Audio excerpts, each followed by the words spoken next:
Depois de mais de 6 anos de conflito, a guerra da Síria chegou essa semana a um capítulo importante. Militares retomaram o controle de Raqqa, no norte do país. E na Síria, moradores de Alepo comemoraram a notícia de que o governo retomou o controle da cidade, que por anos foi bastião de rebeldes. O ataque com armas químicas que matou mais de 80 pessoas na Síria essa semana foi apenas mais um capítulo de uma longa história de atrocidades contra inocentes. Quem sobreviveu guarda no corpo e na memória as marcas do horror. A guerra civil na Síria se transformou em uma das maiores crises humanitárias da história.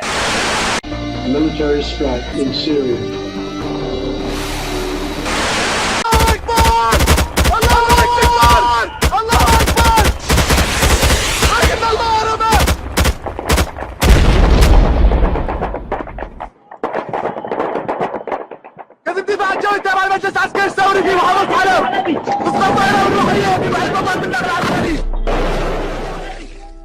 Sejam todos bem-vindos. O podcast vai ser sobre o Oriente Médio, em específico a Síria. Para quem não está por dentro, a Síria hoje vive uma guerra civil. Estima-se que já morreram ao menos 250 mil pessoas e que mais de 4,5 milhões tenham saído do país como refugiados. De um lado, nós temos um presidente autoritário e de outro lado, uma população que quer voz. Para entender um pouco mais sobre o assunto, nós vamos conversar com o cientista político e especialista no assunto, Danilo Porfírio. Muito obrigado por ter vindo. Eu que agradeço o convite. Eu vou pedir para você se apresentar para quem está ouvindo a gente. Quem é você? Quem é Danilo Porfírio? Bom, eu sou professor de Direito, minha formação é jurídica, meu doutorado em conclusão em Ciências Sociais, trabalho com Direito, mas também meu doutoramento é vinculado a estudos sobre Oriente Médio e sobre islamismo. Certo. A Síria hoje está numa situação de conflito generalizado. Sim. Como ela chegou nessa situação? Tudo tem início a partir de um fenômeno chamado Primavera Árabe. Na verdade, se a gente começar a analisar o fenômeno da Síria, nós temos dois momentos cruciais. O primeiro deles foi a invasão do Iraque pelo governo George W. Bush. Qual era a proposta do governo Bush? Era derrubar o governo Saddam Hussein. Saddam Hussein foi um dos presidentes do Iraque, que foi condenado à morte por enforcamento depois de ter sido considerado culpado e condenado por crimes contra a humanidade pelo Tribunal Especial Iraquiano, pelo assassinato de 148 xiitas iraquianos. Saddam foi deposto da presidência em 2003 após a invasão dos Estados Unidos. Estabelecer lá uma economia de mercado, então eles têm uma tradição de política externa chamada tradição hamiltoniana, que defende a ideia de universalização do mercado livre, né, do mercado de capital, do mercado de comércio livre. E também existe uma tradição chamada tradição wilsoniana, que defende a ideia de levar os valores políticos liberais, republicanos e democráticos, não estou falando de partido republicano nem partido democrata, estou falando de valores republicanos e democráticos ao mundo.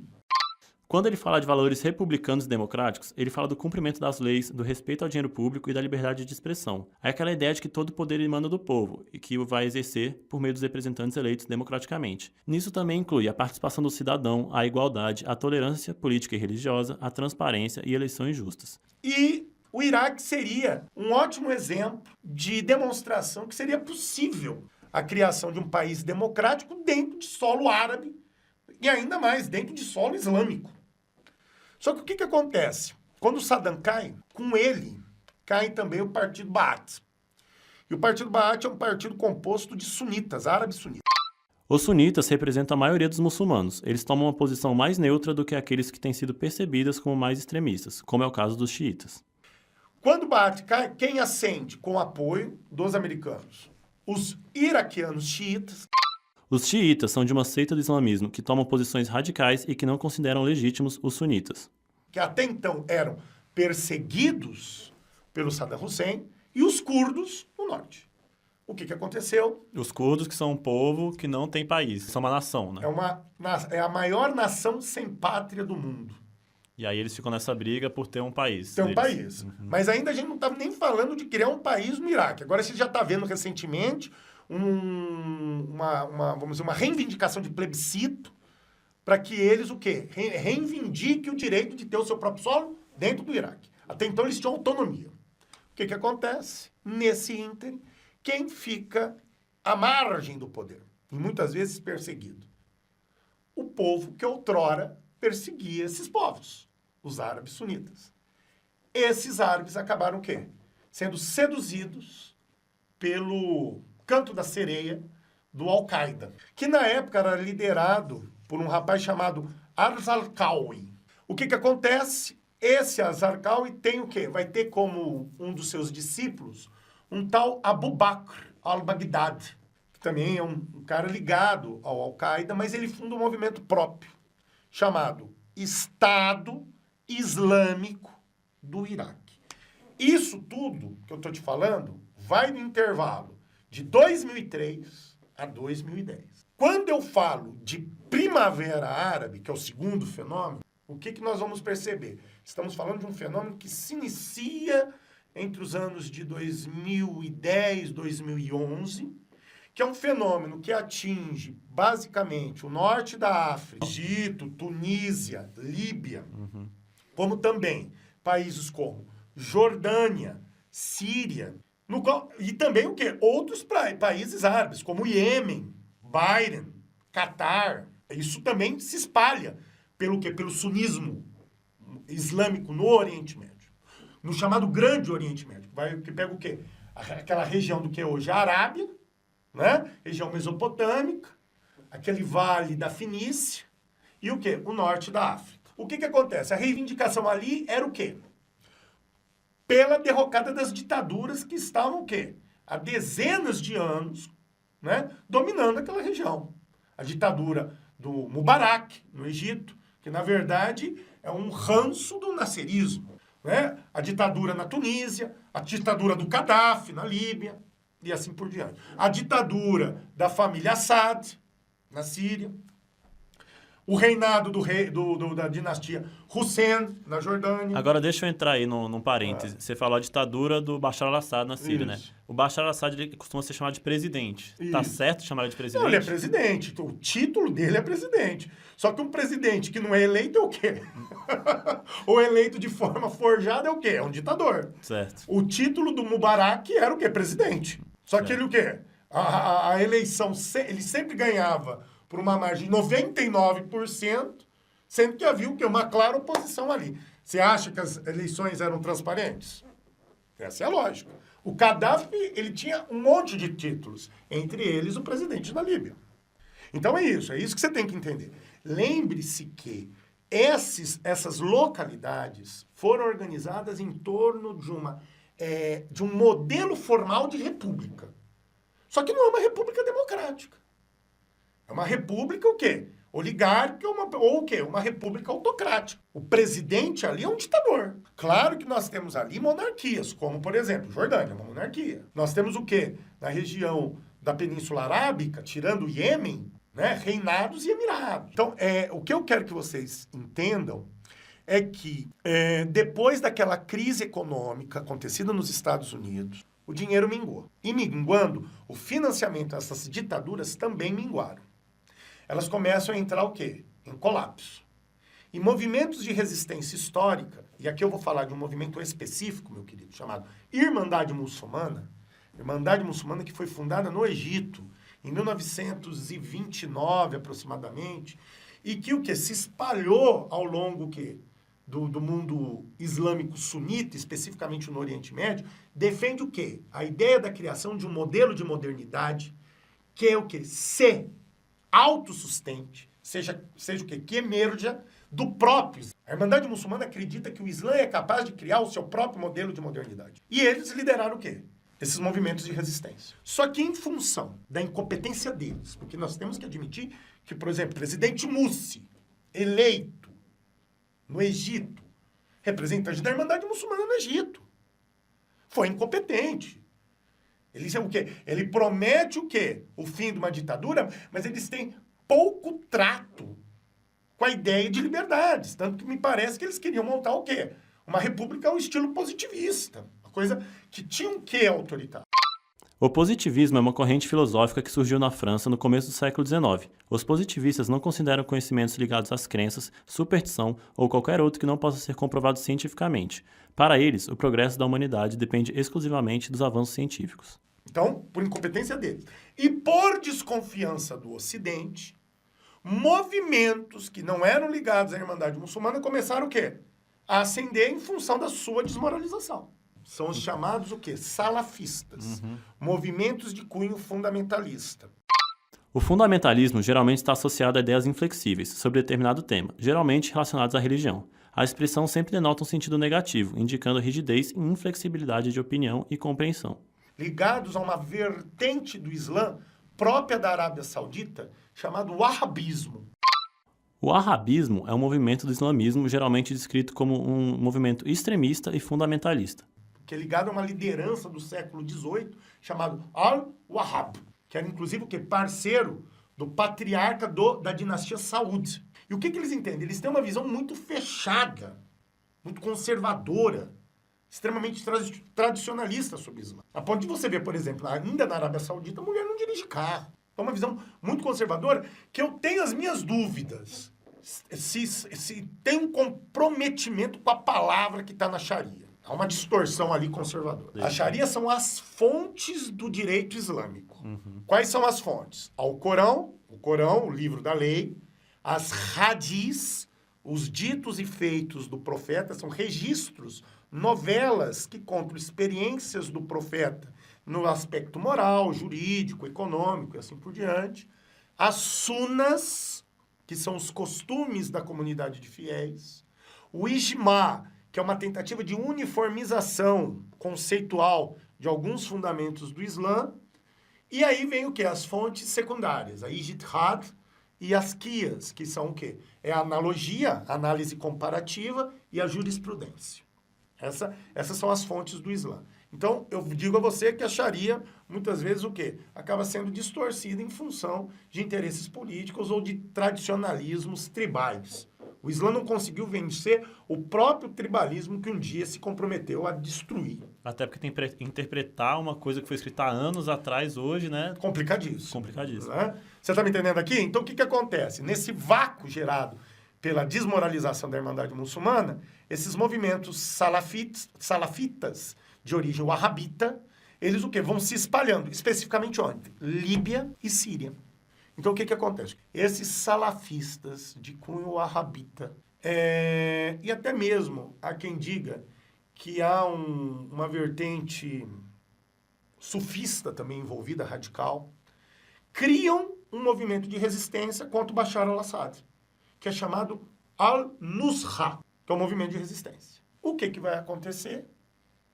Nos anos de 2013, se eu não me engano, o Estado Islâmico do Iraque se funde com o quê? Com Al-Nusra. E cria o Estado Islâmico do Iraque, do Levante. Levante do árabe é Sham. Aquele S no final é Sham. Não é Síria, é Sham. Estado Islâmico do Iraque e do Levante. O que é o Levante? A Primavera Árabe. Era uma promessa de derrocada da ditadura. Entretanto, a sua visão de Islã é extremamente o quê? Intolerante, segregadora e violenta. Eles não toleram divergência. A própria oposição na resistência foi o quê? Acabou gerando o quê? A crucificação dos opositores. Foram literalmente crucificados. Esgorjamento, decapitação. Mulheres que não são muçulmanas são escravizadas. Xiitas são mortos, são perseguidos. Cristãos, idem. E é esse o resultado triste. Só que o que acontece? O Estado Islâmico, até pouco tempo atrás, tinha o quê? Algum crivo de apoio de alguns países sunitas. Agora, por pressão americana, se retiraram. E não existe consenso em como se resolveu o problema na Síria. Porque de um lado eu tenho o Bashar al-Assad, que é o presidente da Síria. E aí outro parênteses que eu já te pergunto. Os Estados Unidos é contra o Bashar al-Assad. Sim. Mas o Bashar al-Assad luta contra o Estado Islâmico. Isso. Por que os Estados Unidos é contra o Bashar al-Assad? Porque lembre-se que os americanos defendem valores. Quais são os valores? Livre mercado, valores republicanos e democráticos. O que o Bashar al-Assad é? Tudo contrário a isso. E sem contar que o Bashar al-Assad tem relações muito próximas com o inimigo histórico dos americanos naquela região. Né? Um inimigo que se desenvolve desde do final da década de 70. Irã. um dos principais aliados do Bashar al-Assad é o Irã. Que é inimigo dos Estados Unidos Que é inimigo sempre, né? desde 79, com a queda do quê? Do Shah Reza Pahlavi. Quando ele se refere ao prefixo Shah, é uma posição do poder, título dado aos monarcas de algum país. Portanto, Mohammad Reza Pahlavi era o Shah do Irã, que saiu do poder em 1979 por conta de uma revolução, que levou o Khomeini ao poder, um xiita. E a ascensão do velho e bom Khomeini, o Ayatollah Khomeini. E aí, então, na Síria, a gente tem um país que é 60% sunita, certo? Isso. E que o Bashar al-Assad é um xiita que representa 10% da população. Ótimo, olha só o que nós vamos entender. Na verdade, o Bashar al-Assad, ele não é xiita. Ele é de uma seita chamada alauíta, que eles não se consideram propriamente muçulmanos. Eles têm o quê? Uma mistura de valores ali, são autônomos. Eles têm o quê? Valores drusos, valores cristãos, valores muçulmanos, especificamente o quê? Xiitas ou sufis. Então, eles têm uma proximidade muito grande ao quê? Ao xiismo, mas eles não são xiitas, mas são aliados dos mesmos. E aí, a segunda pergunta aqui, que a gente até já citou, os curdos, eles estão envolvidos na guerra? Os curdos acabaram sendo o quê? Vítimas do Estado Islâmico do Iraque, mas mais à frente do ISIS, né? Os curdos são tratados como o quê? Como opositores do regime do califado do al-Baghdad, né? E eles acabaram o quê? Sendo a principal força apoiada pelos norte-americanos. Os americanos apoiam isso. E isso gerou o quê? Prestígio, força política, força militar. E isso vai gerar o quê? O temor de fragmentação do Iraque. Porque o Iraque agora está sofrendo uma forte pressão por parte dos curdos do norte em se fazer um plebiscito para separar o norte do Iraque, do resto do Iraque, criando o quê? Um tal Kurdistão. Isso deixa iranianos, armênios e turcos de cabelo em pé. Por quê? Se eu crio um Kurdistão no Iraque, o que me garante que o quê? Que o Kurdistão, os Kurdistões que estão localizados no Irã, na Armênia e na Turquia, não queiram seguir o mesmo caminho e se unificar a esse Kurdistão. É um problema geopolítico, é um problema territorial. Ninguém quer perder território. Claro que não. Estado Nacional jamais. E o ISIS, ele é o grupo paramilitar que surgiu da queda do da Saddam queda do Hussein.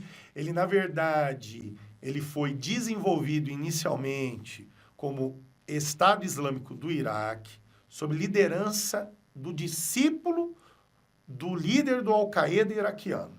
O líder do Al-Qaeda iraquiano é aquilo que eu te falei, al-Zarqawi, ou al-Zarqawi. O discípulo é o Abu Bakr al-Baghdadi, que se autodenominou o quê?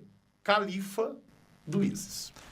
Califa é o título do líder de Estado em um califado, que consiste numa espécie de sistemas de governo dos muçulmanos que se baseia nas leis islâmicas, no caso, a Sharia. Certo. E aí, hoje, eles já saíram ali do Iraque, eles já estão em vários países. É isso que nós temos que entender. Na verdade, o ISIS hoje... Vamos até fazer uma divagaçãozinha rápida aqui. O ISIS já foi mais forte do que ele é hoje. O ISIS teve o quê? Uma extensão territorial sobre o seu domínio que se estendia pelo centro-norte do Iraque e quase o quê? Quase metade da Síria. Só que era o quê? Uma extensão territorial descontínua. É por isso que eu sempre falo para os meus alunos. O Estado Islâmico não é nem Estado nem Islâmico. Não é Estado na perspectiva nacional porque não tem território. O território o quê? Não há limite territorial definido. Não há soberania definida. Não há uma soberania reconhecida pela comunidade internacional. Não há um povo propriamente sujeito. E não é nem Estado na perspectiva islâmica. Porque os 3 pilares do Islã são Ummah, Tawhid e Yurs. Ummah, comunidade. Você tem que defender a sua comunidade, a comunidade de fiéis. Unidade. Todos devem estar unidos, sempre sob um prisma do quê? De harmonia, prudência, assim por diante. E tolerância. Mesmo você não sendo muçulmano, sendo cristão, sendo judeu, sendo zoroatrista, se você aceita viver sob o estatuto político, não religioso, viver sob a autoridade política da comunidade, você não vai ser perseguido. Tanto que existe um instituto no Islã chamado o Instituto do Zimá, do contrato. Todos os cidadãos não muçulmanos que vivem dentro da comunidade fiéis muçulmana, mesmo não sendo muçulmanos, né? Mas aceitam viver as regras políticas do Islã, eles têm liberdade religiosa e direitos patrimoniais garantidos. O que você vê com o Estado Islâmico, o tal califado? Intolerância, inadmissão à divergência, morte de xiitas e sunitas opositores. E o quê? Completa discriminação com quem não é muçulmano. Então, cadê o Mar? Cadê Tawhid? Cadê o Yurs? Então, ele não é o quê? Estado. Só que ele teve uma grande extensão territorial descontínua nas suas mãos. O que aconteceu com a ação da Rússia e com com o apoio americano aos curdos e aos xiitas iraquianos? Hoje, esse território se reduziu do quê? Drasticamente. Hoje, por exemplo, o centro-norte do Iraque já está sendo o quê? Recuperado. Mossul, Tikrit, né? Cidades que estavam na mão do ISIS, hoje estão nas mãos do governo oficial do Iraque. Certo. E aí o ISIS, na Síria, pelo que eu entendi no começo, eles eram aliados da oposição do Bashar al-Assad. E aí hoje eles não são mais aliados, eles já estão fazendo ataques tanto ao Bashar al-Assad quanto a esses sunitas que são oposição ao Bashar al-Assad. É isso que eu quero que você entenda. Os opositores que se aliaram ao ISIS começaram a ver que algumas posturas não eram admissíveis. Em vez do ISIS sentar e mudar posturas por consenso, ele começou o quê? A matar aqueles que eram seus aliados. Então quem quebrou essa aliança foi o ISIS. A intolerância do ISIS. E aí, mudando um pouquinho de assunto, o Brasil controla a Força Marítima da Unifil, que é a tropa de paz da ONU lá na... A Força de Paz, né? Isso lá no Oriente Médio. A guerra da Síria influenciou o Brasil em alguma coisa? O que é melhor pra gente aqui no país? Olha, na verdade, em termos militares, o nosso dever dentro de missões de paz é garantir uma certa estabilidade. Isso não vai alterar a soberania da Síria de forma alguma. Aquilo nós estamos fazendo mais um trabalho humanitário. O que o Brasil tem efetiva participação, e pode dar exemplo, é sobre o quê? Assistência humanitária a refugiados. Nós estamos vendo o quê? Que não existem medidas interventivas concretas na Síria para terminar com a guerra. Nós estamos vendo o quê? Muçulmanos, não somos cristãos, muçulmanos perseguidos sendo o quê? Fugindo da Síria e buscando refúgio o quê? Na Europa, na América, seja nos Estados Unidos, quanto nos países médios sul-americanos. E o que nós vemos? Muitas vezes o quê? Desamparo e discriminação. O Brasil é um dos poucos países o quê? Que acolhe. Então, o Brasil, qual é o papel do Brasil, na minha opinião, aqui? É reafirmar-se como exemplo de país hospedador, que é aquele que hospeda, né? Ele tem que ser um exemplo de hospitalidade, de acolhimento, de solidariedade. Se fala tanto de direitos humanos, de garantias, de direitos humanitários, mas o que nós estamos vendo na prática é retórica pelo mundo ocidental. E o Brasil age de uma forma virtuosamente contrária. E deve se manter este exemplo. O meu medo, o meu grande medo no Brasil é que esses discursos preconceituosos, esses discursos de ódio, advindos o quê? De forças radicais do Ocidente, porque há intolerância, há fundamentalismo no Ocidente também, chegue até o Brasil como já está chegando. E ainda com uma conotação o quê? Discriminatória religiosa. Né? Então, talvez o nosso problema aqui hoje chama-se fundamentalismo cristão. E aí, entrando nisso que você falou dos refugiados, qual é a diferença do imigrante para o refugiado? Não, na verdade, todo refugiado, em princípio, ele está migrando. Certo. Ele está migrando. A questão é que o refugiado, ele está pedindo uma acolhida provisória diante de uma situação de perseguição do seu estado de origem. Necessariamente, ele não quer se fixar definitivamente o quê? Dentro do país que acolhe. Então, ele pode o quê? Ele pode só requerer visto de permanência, não nacionalidade por naturalização, mas é uma acolhida. Então, O ato de acolher refugiados, mais do que um ato político, é um ato humanitário. Certo, mas esse acolhimento, você tem que dar para o refugiado um lugar para ele ficar ou você só tem que dar o visto? Não. Na verdade, você tem que ter, inclusive em nome da própria o quê? Estabilidade nacional. Você tem que dar condições de acolhimento. Né? Então, quando você acolhe alguém, você dá uma assistência provisória, inclusive financeira. E aí minha pergunta é, então, se eu sou um sírio rico, tenho dinheiro e eu quero sair do país, eu saio lá da Síria e venho aqui para o Brasil.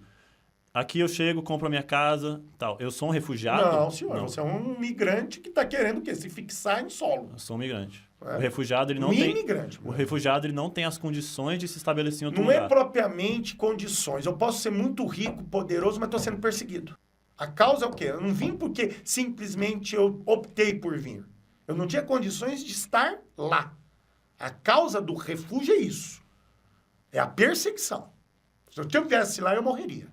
Então, todo mundo que está fugindo da guerra é refugiado? É um refugiado, porque buscam refúgio. Certo. Bom, e existiram 3 golpes militares na Síria. Explica mais um pouco pra gente sobre esses golpes. O primeiro deles foi a derrocada do rei Farrah, né, por meio de uma república, um golpe de Estado.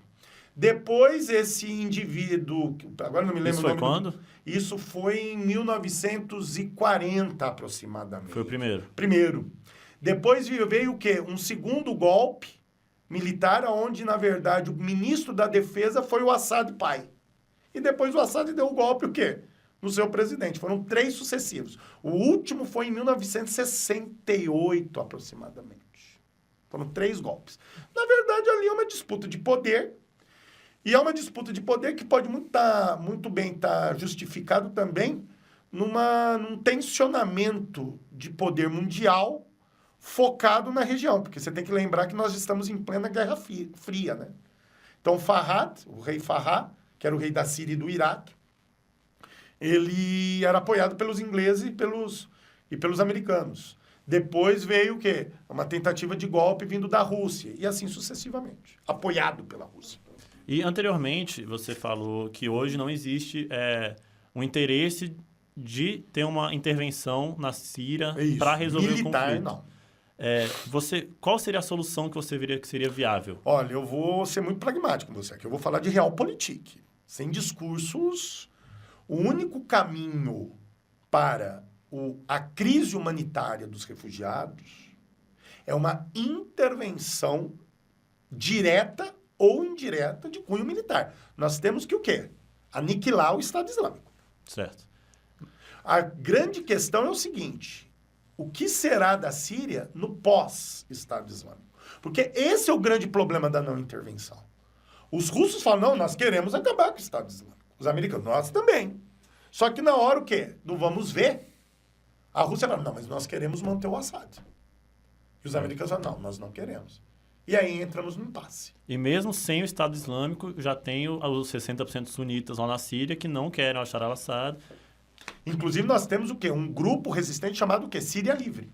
Então, mesmo que acabe o Estado Islâmico, ainda não fica uma situação complicada? Então, é por isso que nós temos que chegar ao quê? Num consenso quanto à comunidade internacional. Tanto que uma das propostas, né, uma das diversas propostas feitas era o quê? Era uma saída gradual de quem? Do Assad do poder.